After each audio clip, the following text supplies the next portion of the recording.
할머니가 비명을 지르면서 뛰쳐나오시는 거예요. 방바닥에 물이 막 차오르더래요. 장롱 문틈 사이로 물이 콸콸콸콸 쏟아지고 있더래요. 이게 무슨 일이야 하면서 장롱문을 탁 열어봤는데 출석 후에 재범 확률이 99.9%, 약 4개월 동안 무려 12건의 범죄를 저지른 겁니다. 필리핀으로 도주를 했어요. 도주를 했다가 다시 귀국을 하는데 왜 귀국을 하냐면 아주 유명한 심령 장소로 뽑히는 물속에서 누군가가 이렇게 뒤에서 들려오는 친구가 야 괜찮아? 라면서 이렇게 부를 거 아니에요. 그런데 뒤를 돌아보는 순간 기운들이 다 있으셨던 분이에요. 한쪽에는 십자가, 한쪽에는 불상.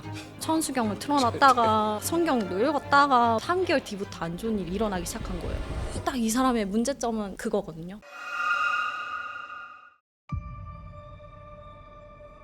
괴담을 보다 시청자 여러분 반갑습니다. 공포라디오 쌈무이 인사드립니다.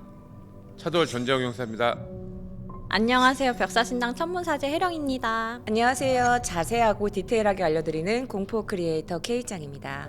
네, 오늘도 우리 게스트 혜령님과 K장님을 모셨는데요. 오늘도 무슨 이야기를 해주실지 기대가 많이 됩니다. 저희 시선너머 채널의 괴담을 보다에서는 여러분들의 제보를 받고 있습니다. 지금 아래쪽에 보이는 이메일 주소로 여러분들의 공포 사연을 보내주시면 아주 무시무시하고 오싹하게 풀어드릴 테니까요. 많은 제보 부탁드리겠습니다.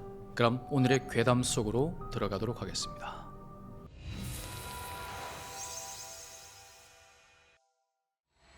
자, 여러분들 혹시 이런 꿈 꿔본 적 있으세요? 내용이 시리즈처럼 계속 이어지거나 등장인물 같은데 배경이 바뀐다거나 혹은 비슷한 사람이 계속 나오는 그런 꿈. 오늘 이야기는 가명으로 성민 씨가 지금도 가끔 꾸는 악몽에 등장하는 어느 아파트에서 겪은 일에 대한 것이에요. 성민 씨가 아주 어릴 적에 가족들은 48평이 되는 꽤 넓고 아늑한 아파트에 살았어요. 그곳은 13층이 옥상이었는데요. 성민 씨 집은 바로 그 아래인 12층이었어요. 그래서 현관문을 열고 나가면 바로 위에 있는 옥상으로 올라가는 그 비상계단 있죠. 그게 이어져 있는 구조였는데 성민 씨가 초등학교 4학년 무렵에 어느 더운 여름날 사건이 일어났습니다. 어느 날 어머니가 성민 씨에게 신신당부를 하셨어요. 성민아, 너 자전거 절대 옥상 계단 쪽에 두지 말아라. 근데 거기에 늘 자전거를 세워뒀단 말이죠. 근데 못하게 하시니까 좀 의아하잖아요. 근데 나중에 알고 보니까 그 옥상으로 올라가는 계단참에서 사람이 죽은 거예요. 그것도 같은 동 1층에 사는 아파트 주민 아저씨가 그 꼭대기층까지 올라와서 스스로 안 좋은 선택을 한 거죠.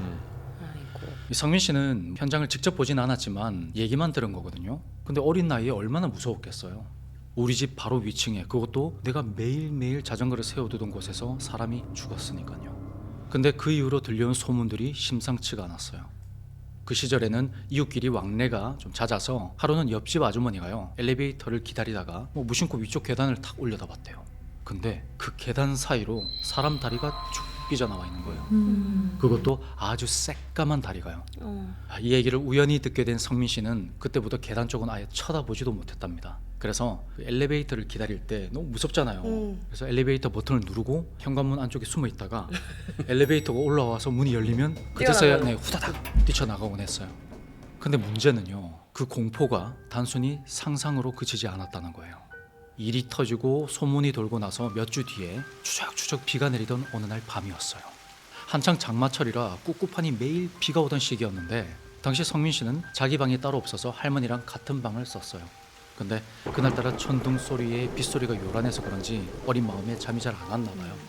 그렇게 한참을 뒤척거리다가 갑자기 화장실에 가고 싶어져서 성민 씨가 일어나서 거실로 나갔는데 어두컴컴한 거실을 걸어 나가는데 저쪽 베란다 쪽에 사람 그림자가 하나 있어요. 처음에는 아빠가 또 담배를 피우시는가 보다. 그 시절에는 집에서 담배를 피우고 베란다에서 피우고 그랬거든요. 그래서 그냥 슥 지나쳐서 화장실로 들어가려고 하는데 그때 안방 쪽에서 드르렁 하는 아버지 코 고는 소리가 들려오는 거예요. 이 집안에 성인 남자라고는 아버지밖에 없는데 아버지가 지금 안방에 계신 거라면 그러면 저 베란다에 있는 저 남자 누구지? 갑자기 소름이 쫙 끼쳐서 후다닥 다시 할머니 방으로 들어갔어요. 할머니를 막 흔들어 깨우는데 깊게 잠이 드셨는지 깨질 않아요. 그래서 무서워서 일단은 작은 TV를 탁 켰는데 이미 그 정규 방송 시간이 끝난 때라 왜 무지개색 화면 있죠, 어릴 적에. 맞아요. 그 화면에 삐 하는 기계음만이 들렸답니다. 그래서 TV를 다시 끄고 이불을 머리 끝까지 쓰고 덜덜 떨면서 날이 밝아오기를 기다리고 있었죠. 그렇게 창밖의 하늘이 푸르스름하게 변하면서 날이 밝아올 무렵에야 안심이 된 성민 씨는요, 급하게 방문을 열고 거실로 나갔어요. 왜냐하면 아까부터 볼일을 계속 참다가 보니까 이제 한계점이 온 거예요. 이제 괜찮겠지 하고 나갔는데 이번에는 그 베란다에 있던 사람이 거실 안쪽까지 들어와 있는 거예요. 그것도 에어컨 바로 옆에 붙어 서서요. 그리고 날이 밝아올 무렵이니까 환하잖아요 조금. 그래서 그 형체가 또렷하게 보였는데 이 몸 곳곳에 거무튀튀한 얼룩 같은 것이 막 보이더래요. 썩은 것처럼. 옆집 그 아주머니가 봤다던 그것처럼 검게 물든 형체가 푸른 새벽빛을 등지고 서서 그 성민 씨를 쳐다보고 있었던 거죠. 성민 씨는 이번에는 진짜 기절하기 직전의 상태가 돼서 다시 뛰쳐들어갔어요. 근데 그때 거실로 나오는 아버지의 기침 소리가 들렸어요.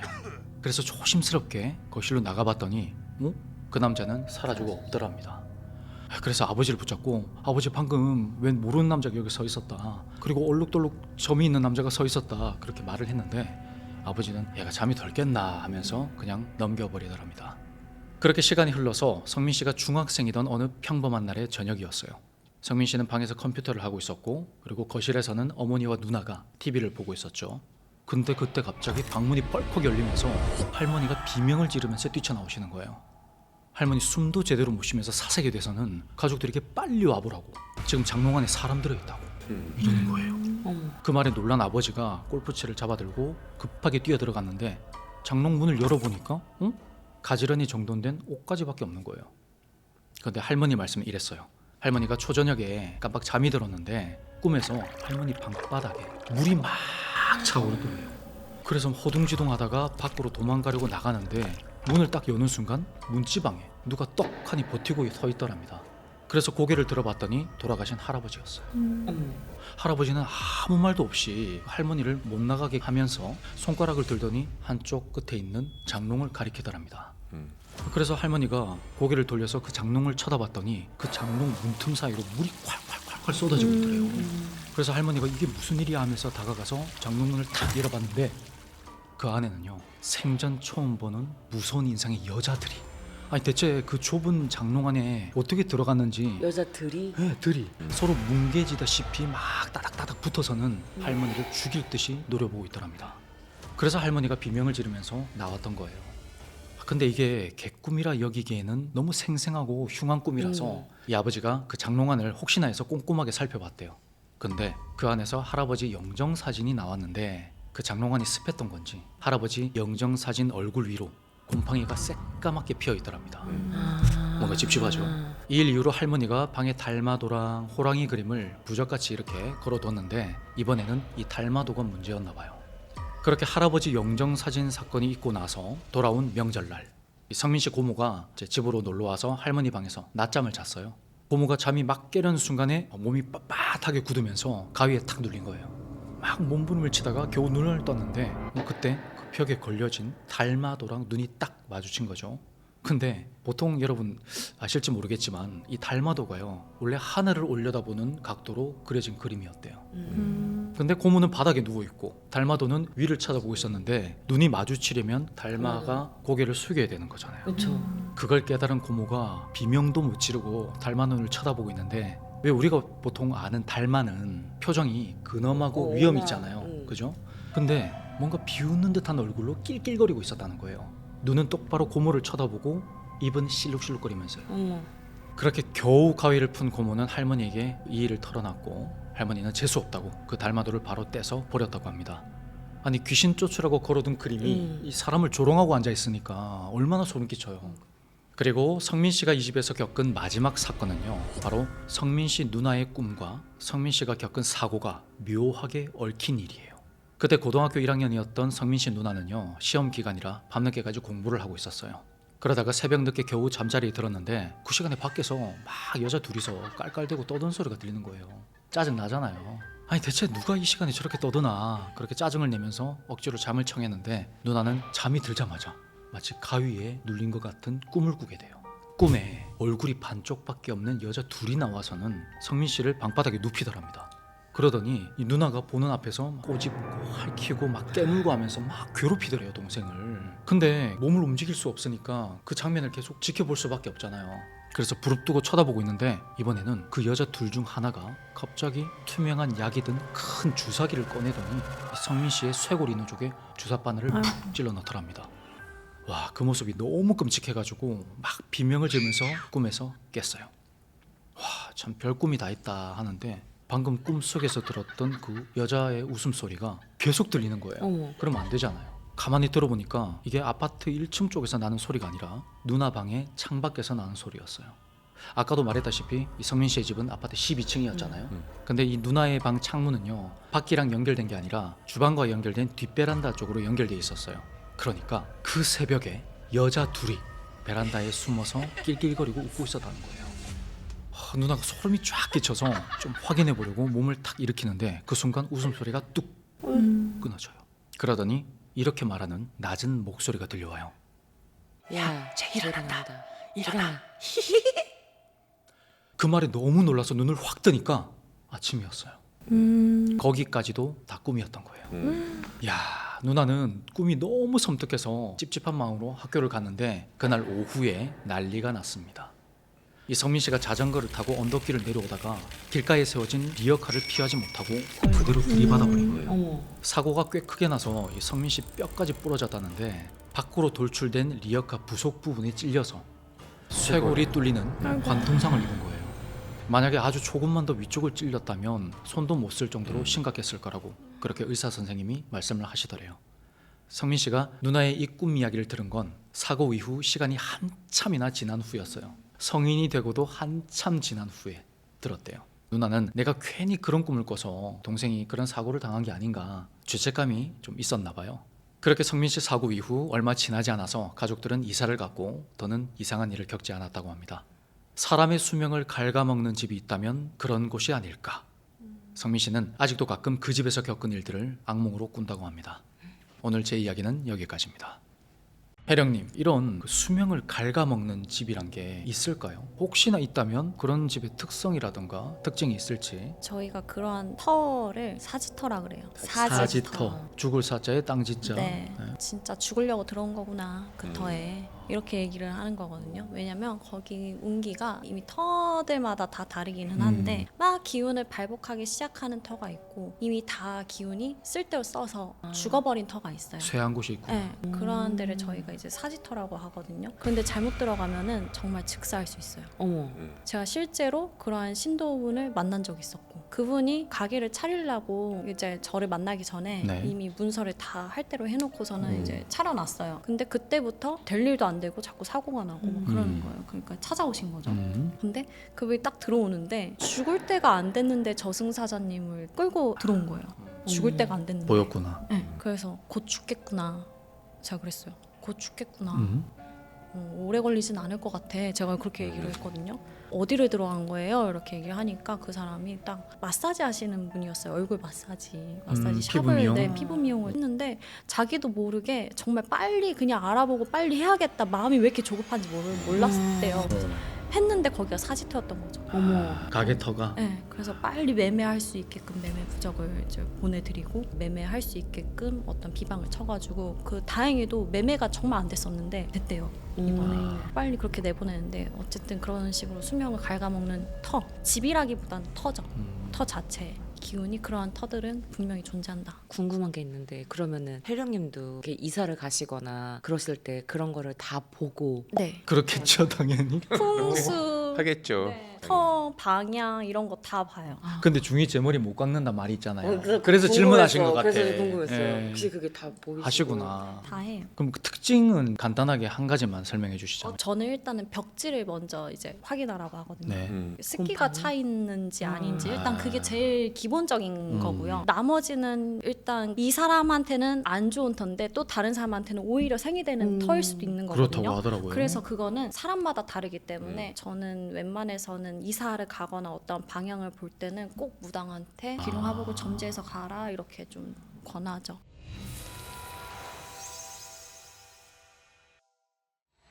제가 이번에 소개해드릴 사건은 정말 끔찍한 생각하고 싶지도 않은 미성년자 연쇄 성폭행 사건입니다. 아이고.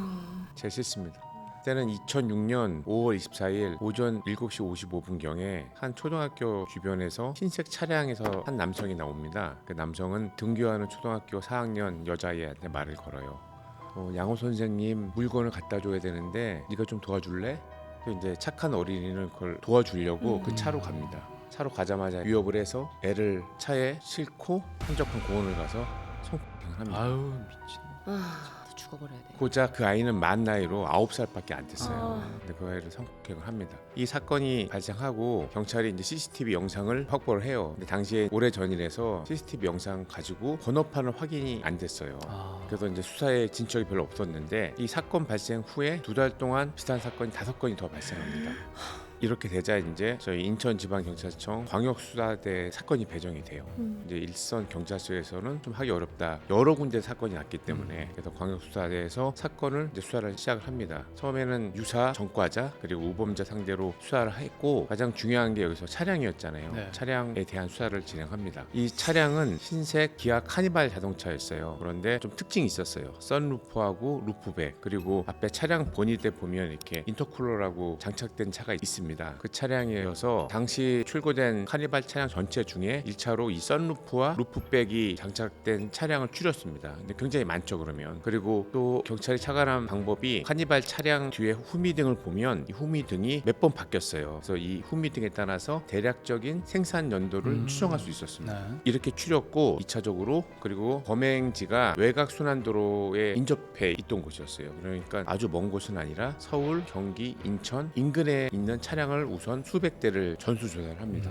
800대가 넘었던 차량이에요. 와. 어떻게 했냐면 차량의 차주 그리고 이제 차주뿐만 아니라 이제 가족도 운전할 수 있으니까 차주와 운전 가능한 가족의 사진을 비교를 해봅니다. 용의자와 그리고 경우에 따라서는 직접 차주를 만나서 DNA 채취를 요구를 해요. 대부분 뭐 떳떳하니까 채취에 응하잖아요. 네. 그래서 운전자들이 DNA와 범인의 DNA를 매칭을 시킵니다. 그런데 하나도 안 돼요. 안 되고 거의 이제 막바지에 가서 대포 차량을 한 대를 발견을 해요. 굉장히 수상하잖아요. 그 대포 차량의 실제 소유주를 어렵게 찾습니다. 찾는데 확인해 보니까 차주가 5월 22일에 이 차량을 김근식이라는 사람한테 팔았다라는 진술을 확보합니다. 네. 그래서 김근식에 대해서 조사를 해요. 조사를 해보니까 이미 미성년자 성폭행으로 수감되었다. 최근에 출소한 사람이었어요. 딱 느낌이 오잖아요. 이놈이 범인이다. 교화가 안 됐네. 예, 그리고 출소도 5월 8일 얼마 전에 출소를 했어요. 이미 전과도 있었고 그리고 사건 발생 이틀 전에 차량을 구매한 거예요. 피해자 아이들한테 이 사진을 보여주는 건 굉장히 좀 어렵지만 아이들을 어쩔 수 통해서 없으니까. 이 사람이 이제 범인이라는 걸 최종 확인을 합니다. 그런데 이제 김근식을 체포하는데 좀 시간이 걸렸어요. 왜요? 이 사람이 예상했던 곳에 이제 나타나지 않았고 교묘하게 계속 숨었기 때문에 좀 시간이 걸렸습니다. 그러던 중에 또 사건이 계속 발생을 해요. 유사한 사건이. 그래서 경찰이 추가 피해를 예방하기 위해서 9월 18일에 전국에 지명 수배를 현상금 500만 원을 걸고 공개 수배를 합니다. 그래서 수사망이 좁혀오자 이 김근식은 인천 연안부두에서 호깨잡이 어선도 탔습니다. 한 보름 정도 탔고 그리고 동생 여권을 이용해서 또 필리핀으로 도주를 했어요.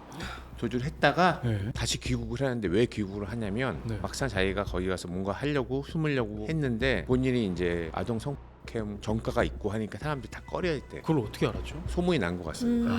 야, 저놈 저 예전에 어린아이 성폭행해서 갔다 온 놈이야. 그러니까 아무도 안 도와주는 거예요. 그래서 어쩔 수 없이 다시 귀국을 합니다. 우리 입장에서는 굉장히 다행스러운 거죠. 거기 필리핀에서 계속 머물렀으면 점점점 잡기 그렇죠. 어려워졌죠. 섬에 숨어들었으면. 그리고 귀국한 다음에 김근식은 여간방을 전전했었는데 더 기가 막힌 거는 이렇게 도주하는 상황에서도 또 여중생을 야산으로 그러지 데려가서 마. 성추행하는 사건이 또 발생합니다. 아.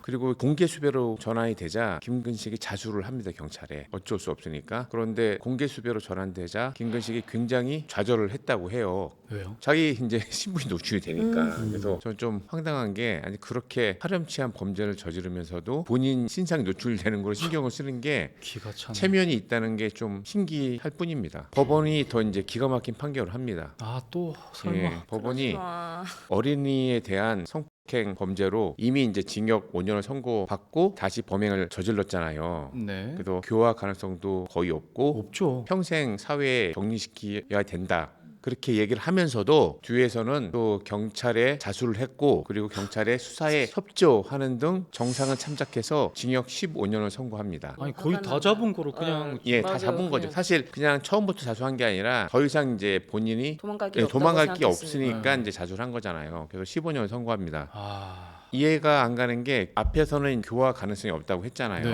근데 15년 후에는 교화 가능성이 생기나요? 말이 없죠. 앞뒤가 안 안 되는 되죠. 거죠. 그래서 2022년 10월에 만기 출소였어요. 에? 불과 몇 년 전에 만기 출소였는데 제 생각에는 이제 검찰에서 좀 연구를 한 것 같아요. 네. 또 출소를 하게 되면 또 이슈가 되잖아요. 그렇죠. 그리고 또 출소를 한 후에 의정부 법무부에 있는 보호시설이 있어요. 거기에서 거주하게 돼 있었어요. 그러니까 그 주민들이 또 엄청나게 또 이제 싫죠. 시위를 하고 반대를 했죠. 그래서 다른 범죄를 찾아냈습니다. 어. 다른 범죄를 또 찾아냈어요. 있었어요. 예. 인간 안 된다. 그리고 이제 그러니까 교화가 아예 일부 전문가들은 이 김근식이 출소 후에 재범 확률이 99.9% 네, 5만 다. %. 그래서 화학적 거세를 해야 거세. 된다. 맞아요. 오, 저도 그 그 말 아까부터 하고 했습니다. 싶었어요. 예, 주장을 했습니다. 물리죠. 어. 그래서 검찰이 화학적 거세를 법원에 신청을 했는데 기각됐습니다. 아이고. 아이고.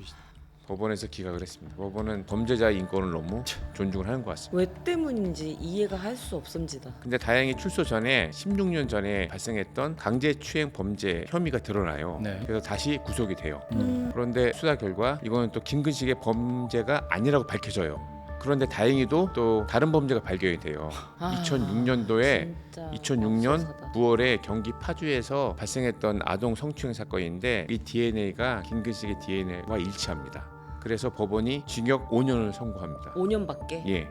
그래서 2027년 되면 또 출소할 수밖에 없습니다. 근데 진짜 나쁜 사람인 게 예. 그냥 성인 여성을 성추행해도 성폭행을 해도 나쁜 놈이. 완전 나쁜 놈이지만 로리타 증후군이라고 하잖아요. 예. 약간 어린애들만 그렇게 하는 게 그건 진짜 화학적 거세가 절대적으로 필요한 그리고 이 사람인 김근식의 것 같아요. 범죄가 굉장히 악질적인 게 아이들한테 뭘 도와달라고 해서 착한 마음에 그러니까. 도와주려는 그걸 애들. 이용했어. 그러니까요. 그리고 이제 돈을 이렇게 떨어뜨려 놔요. 그리고 애들이 주스면 그걸 협박을 하는 거예요. 너 이거 훔쳤지. 훔쳤지 이런 식으로 굉장히 저질 나쁜 범행 수법입니다. 아, 그리고 김근식이 총 13건의 아동 대상 성범죄를 저질렀어요. 근데 처음에는 2000년 10월 14일 용산에 있는 초등학교 6학년생을 바로 교내 급식 건물 뒤에서 성폭행을 해서 왜 그러는 거야? 그때 5년을 복역을 하고 출소한 지 이제 16일 만에 범행을 저지르기 시작을 해서 약 4개월 동안 무려 12건의 범죄를 저지른 겁니다. 4개월 동안에. 그러니까 우리나라가 5년밖에 안 했기 때문에 아 예. 그래 5년밖에 안 살아? 그러면 뭐 이런 생각도 없지 않아 버티지. 있었던 예. 것 같아요. 그래서 최근에 법무부에서 이 성범죄자가 출소한 뒤에 국가에서 지정한 시설에 거주하는 일명 제시카 법이라는 법을 만들었습니다.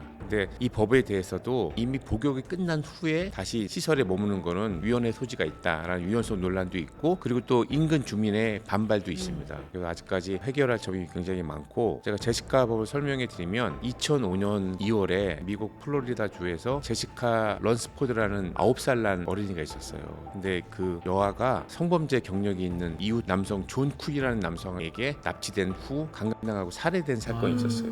그래서 제시카의 아버지가 이 성범죄자에 대한 엄격한 관리를 요청을 했고 이게 이제 의회에서 받아들여져서 만들어진 법이 제시카 런스포드 법입니다.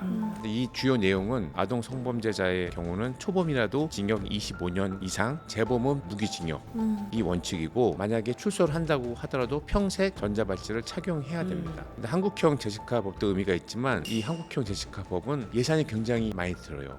제가 볼 때는 그 시설을 만들어야 되고 또 누군가 그걸 계속 감시해야 되잖아요. 근데 저는 한국형 제시카 법보다는 미국형 제시카 법이 훨씬 좋은 것 같습니다. 형을 굉장히 늘려야 돼요. 늘려서 맞아요. 이 사람들이 재범할 수 없게 아예 못 나오게 맞아요. 하는 게 더 나을 것 같습니다. 특히 아동에 대한 범죄, 아동 학대도 그렇지만 아동에 대한 성범죄 정서적 살인이죠. 저도 그 말 하고 싶었어요. 저는 그냥 강도 살해라고 생각하거든요. 왜냐면 어쨌든 당한 분이 정상적인 생활을 하더라도 트라우마는 어쨌든 평생 안고 가야 되는 거기 때문에 저는 정서적 살인이라고 생각하거든요. 어린 아이들은 사실 또 이런 성에 대한 그것도 전혀 개념이 아무것도 없잖아요. 모르잖아요. 이게 네. 뭔지도 모르는 상태에서 당했을 때가 평생 트라우마로 남을 것 같습니다. 그리고 전자발찌도 그냥 목에 채우는 맞아. 알 수 훼손도 있게. 못하게 맞아. 그냥 티타늄으로 막 그걸 감당할 거면 너 해. 그래 맞아. 예. 우리나라 법은 정말 전적으로 개정돼야 된다고 제가 생각해요. 그때 물법입니다.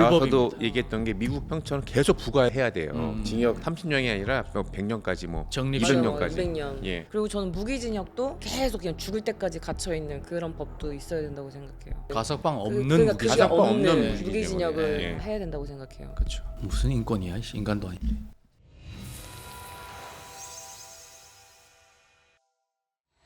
제가 오늘 들려드릴 이야기는요, 일본의 괴담, 지역 괴담을 좀 들려드리려고 합니다. 좋죠. 첫 번째는 여러분들이 아마 들어본 적이 좀 없으실 거예요. 이 오이란부치라는 곳이 있는데요. 이 오이란부치는 야마나시현 고슈시에 있는 깊은 산 속에 있어요.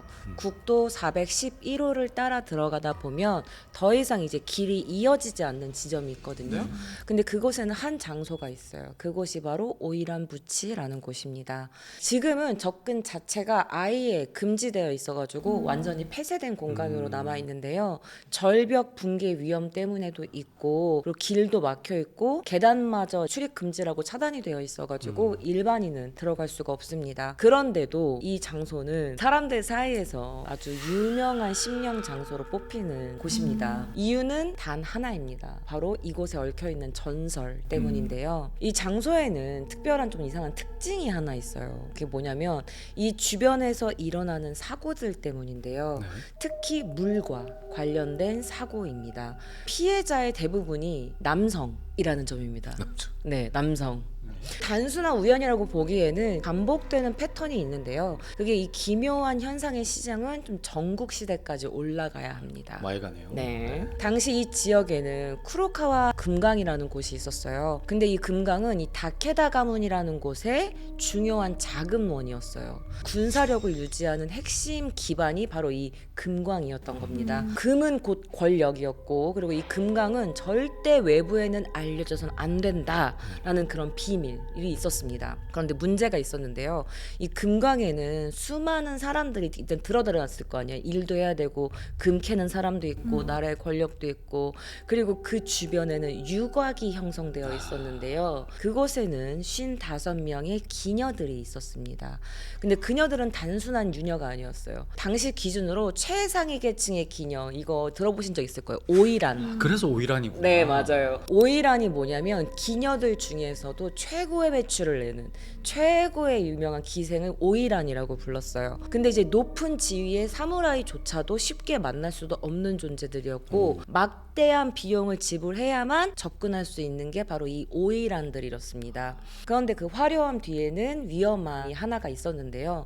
바로 너무 많은 것을 알고 있었다는 점. 왜냐하면 기녀들과 술을 먹다 보면 이 얘기 저 얘기 다 할 거고, 그거 다 그 기녀들이 들었을 거 아니에요. 그러니까 너무 많은 비밀을 알고 있었다는 거죠. 그래서 금강에 대해, 사람들에 대해, 그리고 다케다 가문에 대해서 너무 많은 것을 알고 있었다는 겁니다. 자, 그러다가 1582년도에 다케다 가문이 몰락합니다. 그리고 오다 노부나가의 공격으로 모든 것이 무너지게 되는데요. 근데 그 순간 이 다케다 가문과 그 가문 위에 싸운 사람들이 하나의 결정을 내려요. 뭐냐? 바로 이 금강에 대한 비밀을 지켜야 된다. 절대 적에게 이 금강에 대해서 알리면 안 된다. 그래서 비밀을 지키기 위해서 모든 가능성을 다 제거해 버렸어요. 근데 그 대상에는 금광 노동자들도 있었고요. 그리고 병사도 있었고요. 그리고 그들과 관계를 맺고 있었던 기녀들도 있었던 겁니다. 특히 이 55명의 기녀들이 입막음의 대상이 돼요. 왜냐하면 기녀들은 사실 누구의 편이 아니고 이 사람도 접대할 수 있고 이 사람도 그렇죠. 접촉할 수 있다 보니까 소문이 어디서 흘러나갈 줄 모르니까 그래서 이 기녀들의 입을 기필코 막아야 한다라고 생각을 한 거죠. 하지만 공개적으로 아무 이유 없이 처형할 수는 없었잖아요.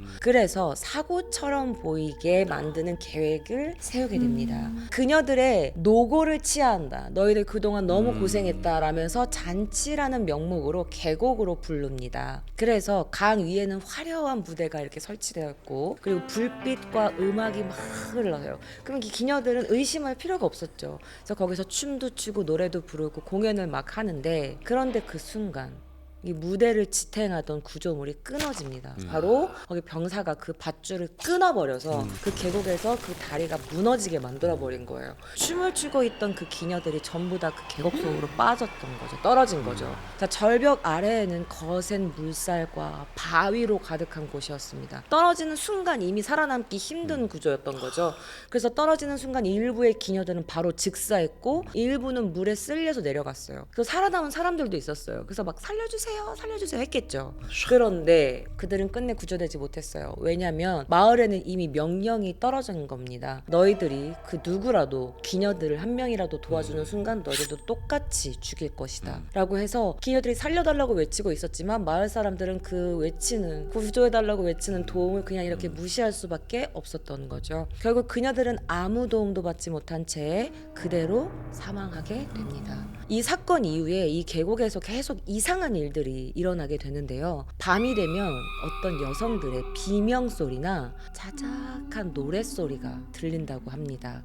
그리고 물속에서 누군가가 이렇게 위로 쳐다보는 것 같은 누군가의 시선을 느꼈다라는 목격담도 있었고, 모두의 공통적인 증언이 뭐였냐면 여성이 보인다. 그리고 피해자는 항상 남성이다 라는 소문이 있었습니다. 그리고 실제로 이곳을 찾은 사람들이 이제 심령 스팟 해가지고 막 가볼 거 아니에요. 그렇죠. 근데 실제로 유튜브에도 이런 영상들이 되게 많이 올라와 있거든요. 근데 사람들의 이야기는 기묘하게 일관되어 있는데요. 예를 들면 어느 날 두 사람이 이곳을 찾아가요. 그런데 갑자기 몸이 굳어가지고 뭔가 움직일 수가 없게 되고, 그리고 뒤에서 들려오는 친구가 야 괜찮아? 라면서 이렇게 부를 거 아니에요. 그럼 정신을 딱 차리는 거예요. 그런데 뒤를 돌아보는 순간 친구는 없고 뭔가 검은 기녀복을 입은, 유녀복을 입은 여성의 모습에 검은 그림자가 보인다.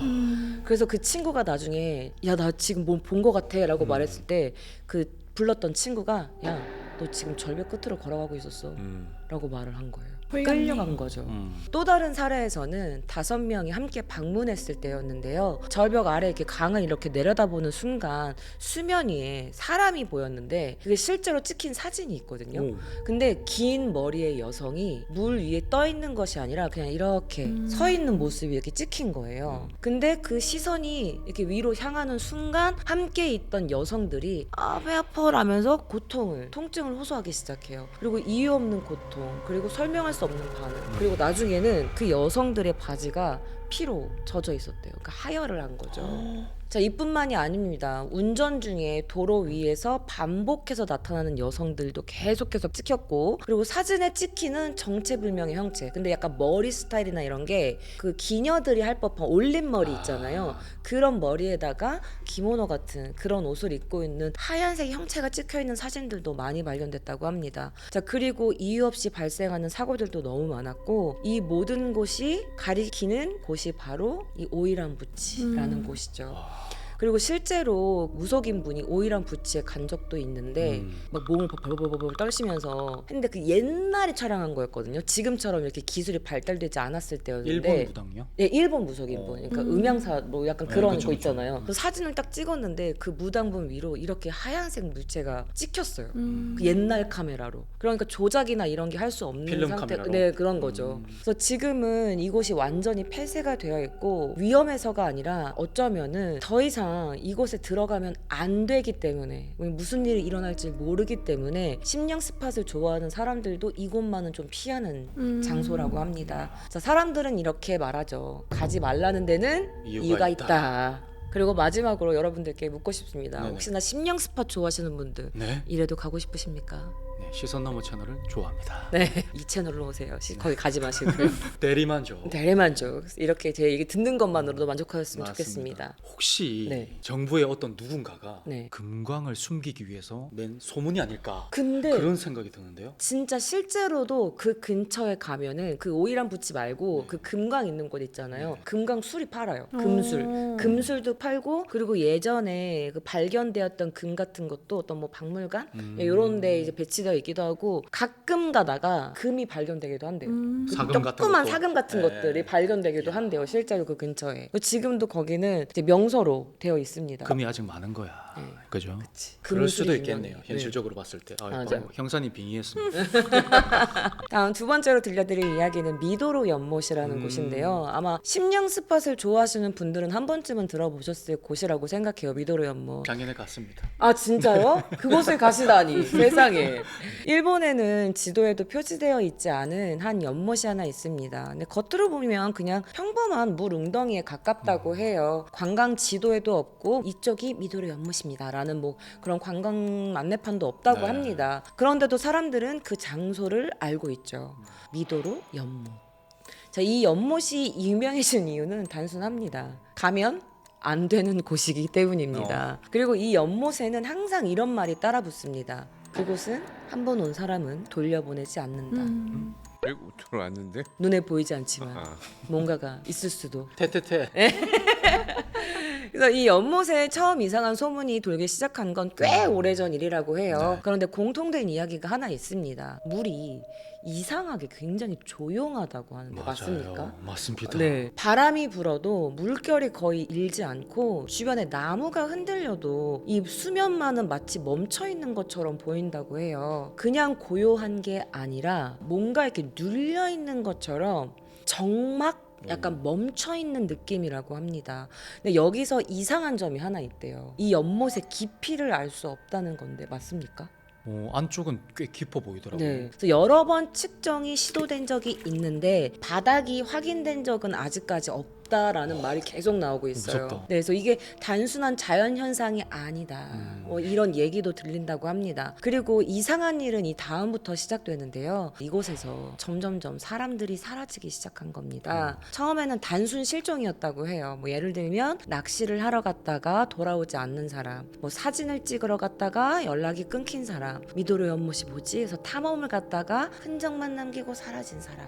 그런데 이상한 점이 있습니다. 바로 물에 빠졌다는 흔적이 없는 겁니다. 옷도 없고 발자국도 없고 마지막 위치가 그냥 그 연못 근처였다라는 것만 밝혀진 것인데요. 그래서 이 연못은 이렇게 불리기 시작합니다. 들어간 게 아니다. 본인이 끌려 들어간 거다. 실제로 이곳을 다녀온 사람들의 증언은 이상할 정도로 좀 비슷하다고 하는데요. 연못 근처에 서 있으면 뭔가 어느 순간부터 한 발짝만 더 가볼까? 한 발짝만 더 가볼까? 한 발짝만 더. 약간 이런 느낌이 든다고 합니다. 그래서 위험하다는 생각이 아니라 오히려 괜찮지 않을까? 괜찮을 것 같은데? 이런 생각이 든대요. 그 순간 몸이 앞으로 쏠리는 느낌이 들고 뭔가 이렇게 끌려가는 느낌이 든다고 합니다. 이걸 경험한 사람들은 모두 공통적으로 이렇게 말한대요. 내가 스스로 걸어 들어간 게 아니라 누군가 나를 이렇게 끌고 가는 느낌이 들었다. 뭐 이런 얘기를 했다고 합니다. 그래서 여기서 끝났으면 그냥 단순한 공포 이야기였을 수도 있어요. 그런데 이 연못이 더 무서운 이유는 여기부터입니다. 한국 무속인 분들이 네. 이곳에 간 적이 있어요. 제가 방송을 본 적이 있거든요. 근데 이 장소를 극도로 꺼려한다는 이야기가 있습니다. 무당들도. 네, 거기 가서 막 우시더라고요. 그래서 이건 안 된다, 안 된다. 공통적으로 이런 반응이 나왔대요. 어떤 반응이냐면 여기는 풀 수 있는 귀신이 아니라고. 그냥 무속인이 풀 수 있는 귀신이 아니고 여기는 그러니까 이 말의 의미가 큰 게 뭐냐면 한이 없는 거죠. 그냥 그러니까 한이 있으면 풀어서 이렇게 승천하게 해주는데 얘네들은 그냥 원혼이 머무는 공간이다. 그냥 그렇기 때문에 일반 물귀신이나 한이 있는 귀신과는 다르다라는 얘기인 거죠. 그래서 사람이 머무는 곳이 아니라 사람이 사라지는 곳으로 유명합니다. 이후로는 이 연못은 단순한 심령 명소가 아니라 접근하면 안 되는 장소로 여겨지기 시작합니다. 더 기묘한 건 이 연못 주변에 일어나는 현상들인데요. 카메라가 갑자기 꺼진다거나 아니면 녹음이 중간에 끊긴다거나 목소리가 중간에 약간 이게 들린다거나 그리고 사진을 찍으면 특정 부분이 약간 좀 흐릿하게 찍힌다거나 그리고 가장 많이 나오는 증언이 있는데요. 물 위에는 뭔가 아무것도 없는 느낌이라고 해요. 근데 뭔가가 있는 것 같은 느낌이 든다고 합니다. 시선이 느껴진대요. 뭔가가 있는. 그런데 그 시선의 방향이 이상한 게 보통은 이제 위에서 아래를 이렇게 보는데 이곳은 반대예요. 이 아래쪽에서 위를 이렇게 쳐다보고 있는 것 같은 느낌이 든다고 합니다. 그래서 연못 안쪽에서 마치 바깥쪽을 쳐다보는 느낌? 물귀신 같이. 그러니까요. 그래서 이 연못에 대해서 이렇게 말하는 사람도 있습니다. 이거는 단순한 물이 아니다. 단순한 연못이 아니다. 깊이를 모르는 게 아니라 아마 끝이 없을 수도 있다. 연못에. 그래서 지금은 이 장소는 공식적으로 폐쇄된 곳은 아니라고 합니다. 맞아요. 하지만 현지에서는 절대 가지 말라라는 장소로 남아있는 곳이기도 한데요. 이유는 단 하나입니다. 들어간 사람이 돌아오지 않기 때문이죠.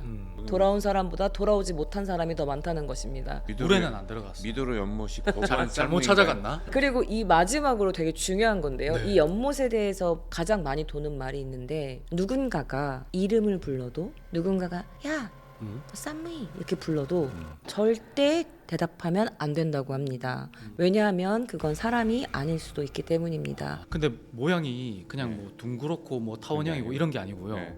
커요? 형태가 많이 커요. 많이 커요. 형태가 좀 굴곡져 있어요. 연못이라고 연못도 작은 거 그게 연못이라고 또 불리는. 해도 되고 조수지만 한 것 같아요. 꽤 커요. 제가 찍어온 자료 사진 지금 띄워드리겠습니다. 미도로 궁금하다. 와 근데 느낌이 아까 그 말했잖아요. 막 누르는 것 같고 막 네네네. 한 발 더 가고 싶고. 그래요? 제가 그래가지고 물 안속까지 오. 찍었다니까. 어머, 살아났네. 원래 살아났어. 그까지 안 갔을 건데. 그 말이 맞나 봐요. 아 근데 분위기가 진짜 좀 묘하긴 해요. 싸한 느낌이 있을 거예요. 경계가 없어요. 물이랑 땅이랑 어. 어느 순간에 그게 질퍽해지면 바로 연못이구나. 물이야. 그러니까 돌아오지 못한 사람이 많은 건가 봐요. 얼핏 잘못 딱 헛디디면 좀 쑥 빠지는 다른- 쑥 구나. 빠지는 좀 구조가 이상하긴 해요.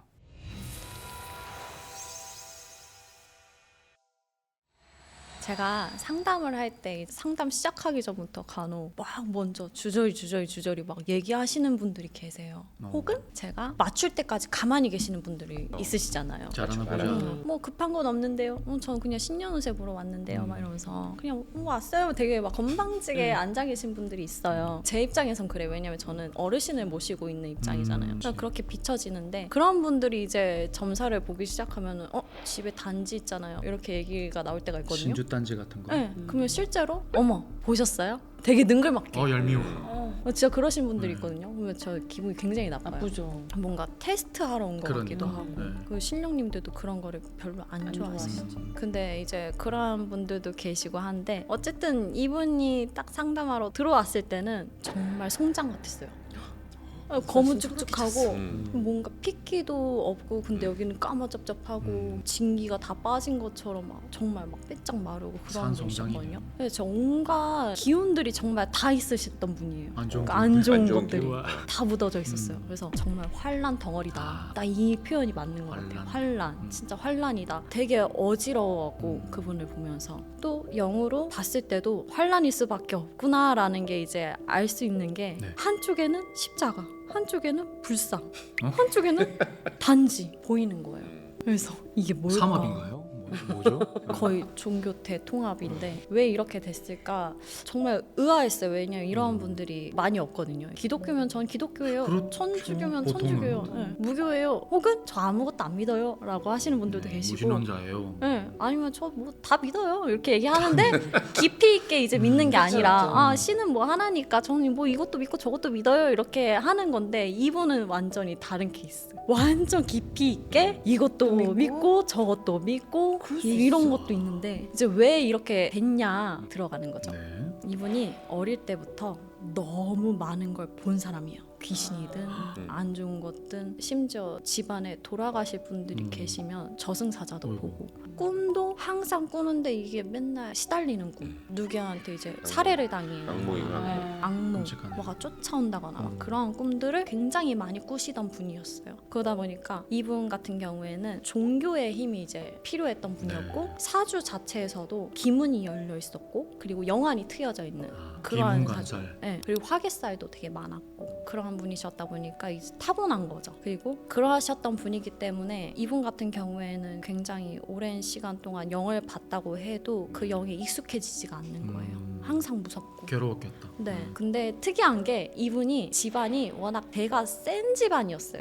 집안 자체가 네. 어떻게 보면은 누군가를 모셔야 되는 집안이기도 했고 무당이 나와야 되는 집안이기도 했고 대대로 모셔져 왔던 단지가 있는 집안이었어요. 근데 단지 같은 경우에는 그런 게 있잖아요. 자기가 원하든 원치 않든 신주 단지 같은 경우에는 대물림 되거든요. 그렇죠. 며느리가 며느리한테 맞아요. 며느리가 네. 며느리한테 이제 대물림 되는 건데 사실 그러한 집안이다 보니까 이 집안에 단지가 있었어요.